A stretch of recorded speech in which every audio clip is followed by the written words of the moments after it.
ആമോദത്തോടെ മരിവിടണമെങ്കിൽ എന്ത് വേണം? നാമം ചൊല്ലിക്കൊണ്ട് അങ്ങനെ ഇരിക്കുക. നമുക്ക് ചിന്തകളാ, എപ്പോഴും ചിന്തകളാ. ഒരു ചിന്തയും ഇല്ലാത്തവരാരാണോ? കുട്ടികളും ജ്ഞാനവൃദ്ധന്മാരും. വൃദ്ധന്മാരെന്ന് പറയാൻ പറ്റില്ല, അവരും എന്താ, 10 കിട്ടുകിൽ 100 മതി എന്നും അല്ലെ, വന്നു ഓണം കഴിഞ്ഞു വിഷുവെന്നും ഇങ്ങനെ ചിന്തിച്ചിരിക്കും.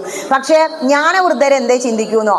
എല്ലാം ഭഗവത് പ്രസാദം. ഇന്നിവിടെ ഇങ്ങനെ ഒരു പ്രഭാഷണം കിട്ടിയതും ഭഗവത് പ്രസാദം എന്ന് വിചാരിക്കും. അങ്ങനെ രാമനാമ ജപത്തോടുകൂടി ആനന്ദത്തോടുകൂടി ഇരിക്കുന്ന മാരീചന്റെ അടുത്തേക്ക് രാവണൻ അങ്ങോട്ട് കയറി ചെല്ലുക. എന്നിട്ട് പറയാണ്, എനിക്ക് സീതാദേവിയെ കട്ടുകൊണ്ട് വരണം. അതിന് ഒരു മാരീചൻ എങ്ങനെ വേണം? വെള്ളി കൊണ്ട് നേത്രങ്ങളുള്ള സ്വർണ്ണമാനിനെ പോലെ അവിടെ ചെന്ന് രാമലക്ഷ്മണന്മാരെ അകറ്റി നിർത്തണം. അപ്പൊ പറയാ, തിരിച്ചു ചോദിക്കുന്ന ഒരു ചോദ്യം, അതാ രസം.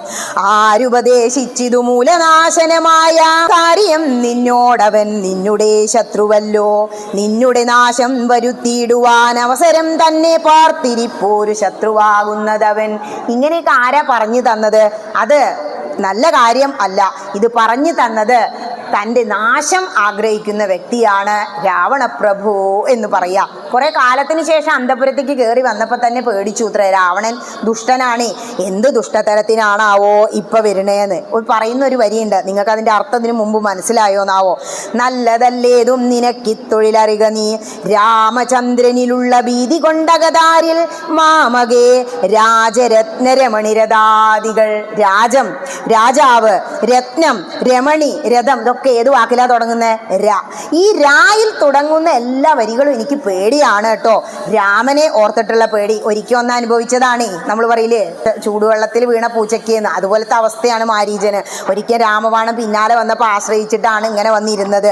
അപ്പൊ പറഞ്ഞു കൊടുക്കാണ്, ശ്രീനാരായണൻ പരമാത്മാവു തന്നെ രാമൻ, ഞാനതിൻ പരമാർത്ഥമറിഞ്ഞേൻ കേൾക്ക നീയും.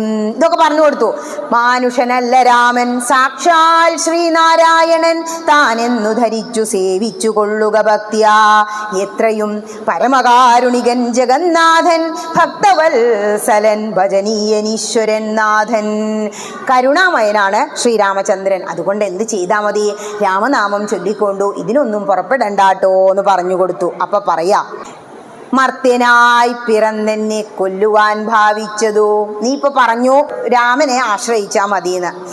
മാത്രമല്ല, എന്നെ വധിക്കാൻ വേണ്ടി ശ്രീരാമചന്ദ്രൻ അവതാരെടുത്തു എന്ന്. ഞാൻ അങ്ങോട്ട് ചെന്നാൽ എന്നെ വധിക്കും. അപ്പൊ എന്നെ വധിച്ചിട്ടാ മോക്ഷമെങ്കിൽ അത് തന്നെ കിട്ടണം. അത് മാത്രം മാരീച നിനക്കറിയില്ല അല്ലേ എന്ന് പറയാ. സത്യസങ്കൽപ്പനായ ഭഗവാൻ താനെങ്കിലോ പിന്നെ അവണ്ണമല്ലെന്നാക്കുവാനാളാരെടോ.